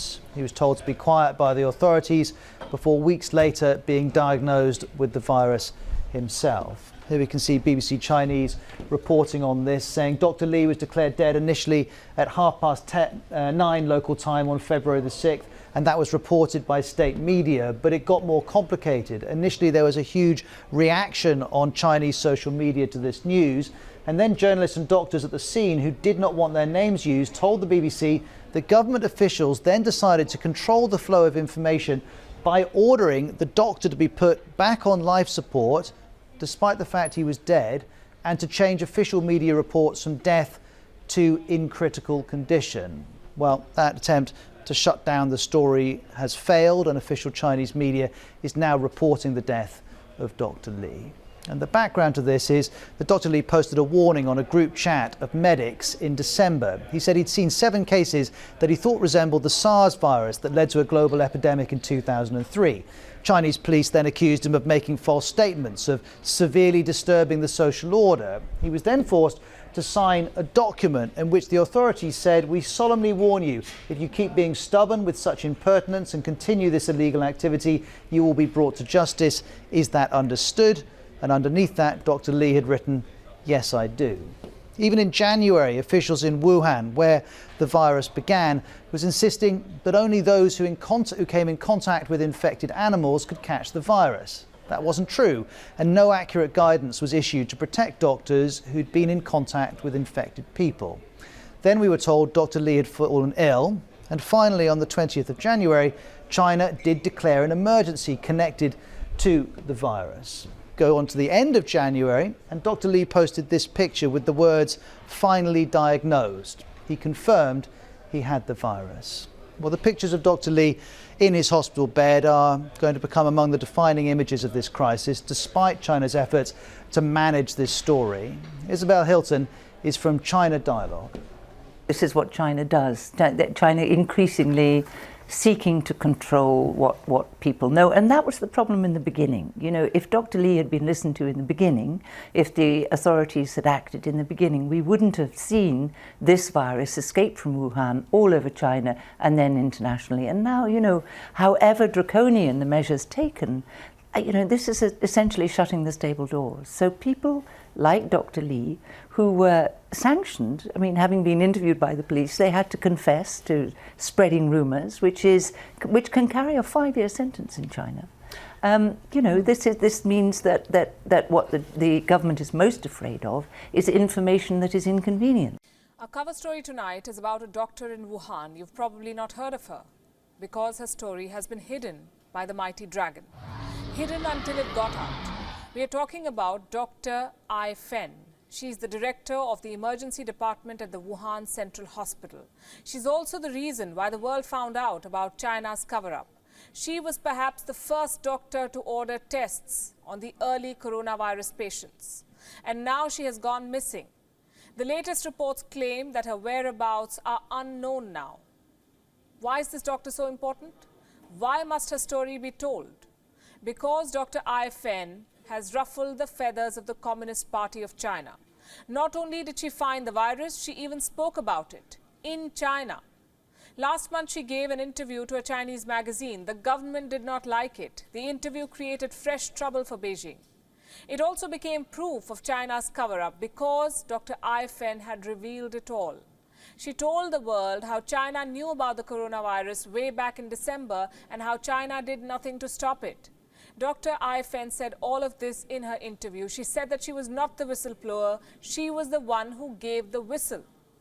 Tonight on Gravitas, we have for you the Ai Fen revelations. We've been investigating her claims. We've also reported on some of her assessments in the past. And now we have accessed a copy of Dr. Ai Fen's interview. This was removed from the internet by the Chinese censors. The interview is the smoking gun, the proof of China's cover-up. This is what it says. Dr. Ai Fen was in her hospital when the patients walked in. It was a disease that no other doctor had seen before. The patients were showing flu-like symptoms, but usual treatment methods were not working on them. So Dr. Ai Fen, she was treating some of the patients herself, and she decided to carry out some tests. The result, she said, was shocking. The report called it a SARS coronavirus.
Governor Cuomo of New York holding a press conference, and embedded within that press conference is a live shot, which we're about to take a look at now, of the first vaccinations in New York. Two Northwell Health employees have volunteered to be the first to be vaccinated. One is Yves Durousseau, chair of emergency medicine at Lenox Hill, and I believe this is Sandra Lindsay at Long Island Jewish Medical Center. So with that, Dr. Chester will turn it over to you. Thank you. morning again. Good morning. How are you feeling today? I am feeling great. Great. Okay, so we're going into the left deltoid.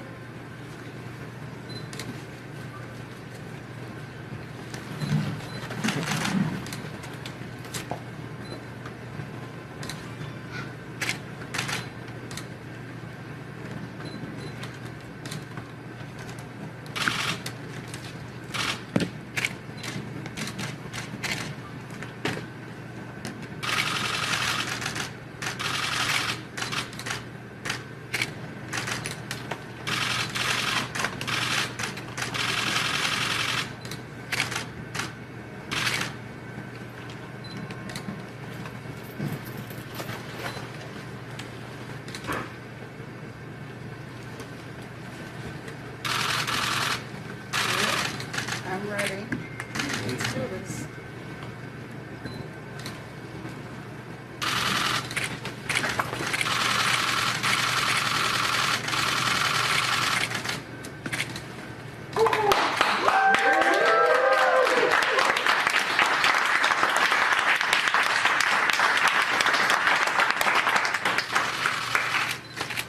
How are you feeling? I feel great. You have a gentle touch. Thank you. So, Sandra, you didn't flinch. I take it that Dr. Chester has a To good say it's an touch. historic moment, Jim, is an understatement because, as Meg Terrell reminded us earlier this morning, April 23rd was the first patient dosed in the trial. And here we are already on December 14th. Go back and look at the literature of when this started. People were just comparing, saying, listen, if mumps took 4 years, this could take a very, very long time. That's why I regard it as miraculous. I know that there are a lot of people who are very cynical and already have reasons why they wouldn't take it. Those are people who are going to get COVID because this thing is all around us. I cannot believe, David, how many people I know right now in the town that I live in who have COVID. And it is very, very concerning. And I think a lot of people feel that way. And so this is a race, and we need everybody to take this thing. According to the Centers for Disease Control and Prevention, more than 6.5 million Americans have now received their first dose of the vaccine against the coronavirus. It's a number that will be growing every day, though it's well behind what public health experts had been hoping to see. Along with manufacturing and distribution issues, public health officials are concerned about millions of Americans who are resistant to taking the vaccine. To address that, some of those officials are shining a light not just on the science behind the shots, but on the scientists who help bring the vaccines to fruition. When the president paid a visit to the National Institutes of Health last March, the leads at the Vaccine Research Center explained their life-saving mission. Y-shaped proteins that will bind. The key to it, a 34-year-old doctor named Kismikia Corbett. I was just there telling the task force about the work that we've been doing. 2 weeks later, Dr. Corbett's team began the first stage of clinical trials. We have taken a lot of the knowledge that we have gained over the last 6 years and applied it to a fairly revolutionary vaccine platform in collaboration with Moderna. That vaccine rolled out within 10 months. The vaccine teaches the body how to fend off a virus because it teaches the body how to look for the virus. By basically just showing the body the spike protein of the virus, the body then says, oh, we've seen this protein before. Let's go fight against it. That's how it works. Shocking surprise overshadows a pivotal moment in Chattanooga's fight against COVID-19. Yesterday, CHI Memorial vaccinated its first group of frontline workers. A little over 15 minutes after receiving the shot, one nurse took questions from reporters and then fainted. Reporter Stephanie LaChance tells us what happened and why the nurse says she still feels positive about getting that vaccination. I'm sorry, I'm feeling really dizzy. A moment that took the room by surprise, just moments after one of the first COVID-19 vaccinations at CHI Memorial. Tiffany Dover, a CHI Memorial nurse, fainting, but minutes later, she was back on her feet. It just, hit me all of a sudden. Just felt really diaphoretic, and I feel fine now. Dover tells us she has a medical condition that can sometimes cause her to faint. It's common for me. Doctors we spoke to say this is not unusual. It is a reaction that can happen very frequently with any vaccine, with the shot. They wanted to reassure those who saw it happen. No reason to suspect that that's due to the vaccine whatsoever. CHI Memorial received 975 of these today and are hoping to give them out within the next week. A COVID-19 vaccine, a shot of hope. I feel very confident that it was done safely. I do not think that this was rushed or that corners were cut. CHI Memorial doctors say this is the light at the end of the tunnel. It's an overwhelming sense of gratitude in the sense that, you know, literally there are millions of dead and dying out there that aren't going to have this opportunity that I've been afforded today. Keep people between 15 and 30 minutes after a vaccination, just in case of situations like you saw with that nurse. Today, I'm laying out additional steps we should be taking to deliver these life-saving vaccines to more Americans. First, we're going to provide more incentives to encourage unvaccinated Americans to get vaccinated. That starts with paid leave to get the shot. We're still hearing that people are unable to get time off from their employer to get vaccinated. Well, this is unacceptable. For some time now, I've said you should be able to get the shot and still get paid. Thanks to the American Rescue Plan, the federal government is fully reimbursing any small or medium-sized business that provides workers with paid time off to get vaccinated. Employers, this costs you nothing. If you haven't given employees paid time off, do it now, please. Today, I'm announcing that we're taking this a step further. The federal government will now reimburse those employers who give their staffs time off, not only to get themselves vaccinated, but also to get their family members vaccinated. That means employers can get reimbursed if they give parents time off with paid time, paid leave, to take their kids or their own parents to get vaccinated. So I'm calling on all employees across the country to give paid time off to get the shot or to help a family member do so. I promise you it will cost you, the employer, nothing. You'll be reimbursed. Secondly, I'm announcing that we'll continue to work with states to encourage unvaccinated people to get vaccinated. In February, the grocery store chain Kroger's offered $100 to their associates if they would get vaccinated. And it worked. Vaccination rates moved up from 50% to 75% among their employees. States like New Mexico, Ohio, and Colorado are offering similar incentive programs that have helped increase vaccination rates. So today, I'm calling on all states and local governments to use funding they have received, including from the American Rescue Plan, to give $100 to anyone who gets fully vaccinated. President Biden's push to restore America's relations with its allies at a high-stakes summit in Britain. Yesterday, he met with British Prime Minister Boris Johnson, who called him a breath of fresh air. Both men are in Cornwall for the G7 summit of the world's 7 wealthiest democracies, which starts today. Our Nancy Cordes is there as well. Nancy, the president has already had some success negotiating a more robust international response to the pandemic. What's on the agenda today? Well, Anthony, today some of the world's most powerful leaders are going to be gathering in this tiny seaside town to discuss ways to build back after COVID-19. And President Biden revealed yesterday that they are set to announce as a group today new measures to combat the pandemic.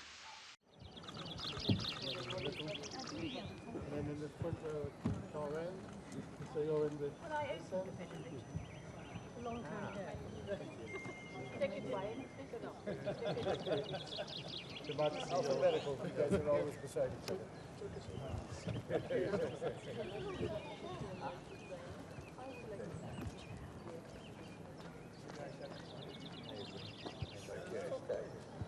I guess we sit down. Sit down. Okay, team, we stand. We stand. Well distance. Front wrist is done. Here we go. Okay, G7. I think an epidemic, either naturally caused or intentionally caused, is the most likely thing to cause, say, 10 million excess deaths, and that it's pretty surprising how little preparedness there is for it. Now, it's tricky because this is a global problem. So the coronavirus pandemic is upending our lives in ways many people could not have imagined. Work and socializing now mostly confined to home. Schools obviously closed. Most long-term plans canceled. And while some in the federal government seemed caught off guard, this very problem is something some leaders did warn about. One of the world's most accomplished innovators took to a public stage 5 years ago, warning about pandemics. Listen, it's shocking. It's written about in the book of Revelation. Could it ever happen? The answer is, unfortunately, yes. Total population control. But this what really grind my gears, you know? I came across this post and I reposted it. You know, I'm not gonna say the actual word, but the COVID backwards is DIVOC. So it's Devoke.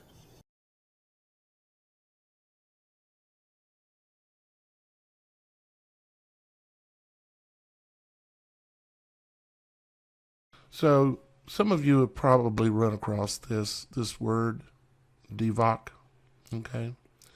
And some people claim it means this and that, but I'm just going to show you a couple of things. Of course, this is COV, you know, that word spelled backwards. It's not like Satan likes to use mirrors or upside down and backwards, does he? But here we have a lab in, I think it's India.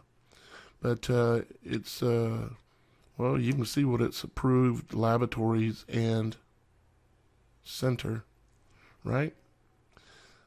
Isn't that kind of odd? We all know that the English language is a new language.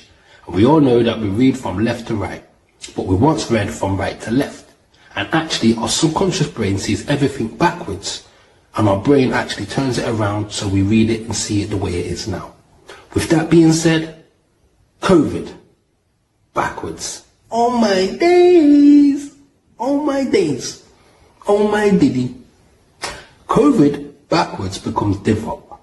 Divok, possession of an evil spirit, and is of Hebrew origin. Divok means in Latin to break up, break asunder, disrupt, divide, tear away, tear open, tear apart, tear two pieces in two. And is that what's happening right now? Are we not divided? Are we not separated?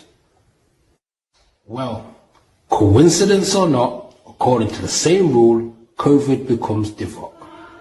And in Hebrew, it actually means something. It means possession of an evil spirit. But the word is transcribed into English as the book. That's right, people, the book. What's that? A demon or a soul of a dead person. Oh my days, bruv. Oh, what? The book, a demon or the soul of a dead person that enters the body of a living person and directs that person's conduct. Oh my diddy.